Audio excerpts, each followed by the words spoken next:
ناوچه طيباتي عفرين جريس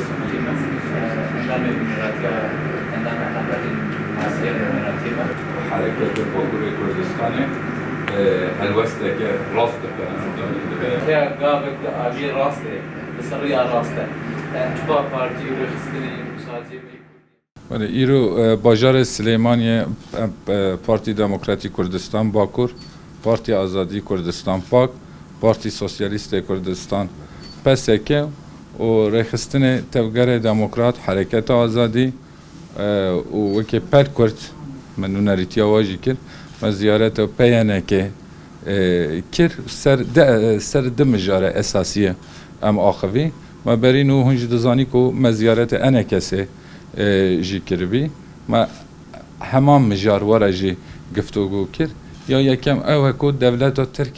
یا داگر کرد روجاوای کردستان لبو تفگره و امش برای خواه حرکت روجاوای کردستان خواه ببیسینه یا پیانه که در حق آوید ازانیاری نرین خواه شمارا پار وکن مجار دویم جی اوه بکو دبره سرکه یه روجاوای کردستانه انا کسه و پیانه کسه استه هفدیتنه و ام بزانینه که چه استه دنه پیجدتر یه چه به هیویه و چنه ما بزانیم اوش هر دو طرف آجی بخوازی که پیجبره هفدول تولرانس بن دستکفتی روجاوای کردستان بپارزن ببیننه ببین استنگیتی مفتشت هفره گفتو بکنه سپاس یعنی ایرو هدی مثلا باکور کردستان و ترکیه روش زندانی و کشتن جبوریه حق هری باسی جیته بم بکرن اواجی کو مثال حق رخصتنی حق خو ifade کرن جی هدی او مفنمانه یعنی مجار زندان کرنه کشتن فلان جبوریه کو هدی دولت ترک تعویض yani rexistin parti tifak cudayetiye naken berede taviz nade tavi heri piçukji yani mafe heri piçukji ben pedeki şu eji gaf naveje deve ku herkes ve baş bazane افتجي ما مناقشه كرن انا كسه برا انا كسه جي يعني ام شوجي كيف خوشي كو اوجي اني وك بيانا كي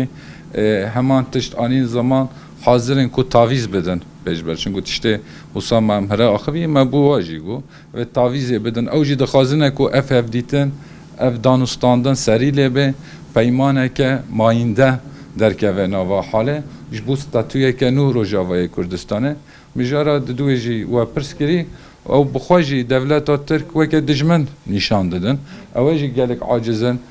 توگر دولت ترکی عفرینه یه گراسپی یه سرکانی و آنجی دوره دیتر حتی گوتن کو ام خواه راپور دکینم تینین زمان و شو عاجزی خواهی گوتن یعنی بینی وکی کو هفبشی متفق دولت ترک از با اجی و سابار دکیم کو مرون کار ناف بده انا کسی نمیتفق دولت ترک اوجی خواه به تین زمان منش بناوی پارتی یکتی دموکرات و اکو پارتی که ایمش بشه که البارتكاني يكتين اجتماعي بيانكا اما بخيراتني شاندي بارتكاني باكوري كردستان دكن زور سپاسي خمخوري و هلوستيان دكن ك دلخوازن و تخوازن بو ليك نزيك بونوي بارتكاني روجاوای كردستان اما سپاسی هلوستیان دکن دیاره ام سردانی اوانیش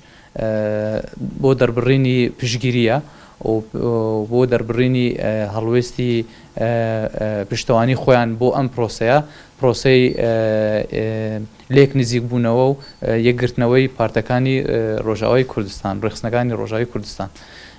وەکو مامۆستا هشیاریش ئانی زمان ئێمە باسی ئەوان هاتبوون زیاتر لەگەڵ ئێمەیە بزانن کە قۆناغی دانوستاندن بەرەوکوێ ڕۆشتووە و گەشتوتە چه ئاستێک هەلبەت ئەوانش پێش ئێمە سەردانی برایانی ئەنەکەسەیان کردبوو دیارە لەگەڵ ئەوانیش و هەڵوێستی هەردوو لاشۆک و لەوانمان بیست ئێمە هەڵوەستەکانمان زۆر نزیکن هەردووکمان هەردوو لە چ پارتەکانی ئەنەکەسە و چ پەیانەکە ئێمە هەردوو لە ئامادەن کە قۆناغی دووەمی دانوستاندن لە ڕۆژاوی کوردستان دەستی پێ بکەین قۆناغی یەکەم کە دەستی پێ کردبوو کە پێش دەستپێکردنی هەڵبژاردنەکانی ویلایەتە یەکگرتووەکانی ئەمریکا کە شاندی ئەمریکی کە پشتیوانی و سەرپەرشتی دانوستانەکان دەکرد گەڕابوویە واشنگتن ئێستا دوای دەست بەکاربوونی ئیدارەی تازای ئەمریکا شاندە ئەمریکەکە دەگەڕێتەوە ڕۆژاوی کوردستان بۆ سەرپەرشتیکردنی و پشتیوانیکردنی ئەم دانوستانانە لە قۆناغێکی زۆر نزیکدا دانوستانەکان دەست پێ دەکەنەوە.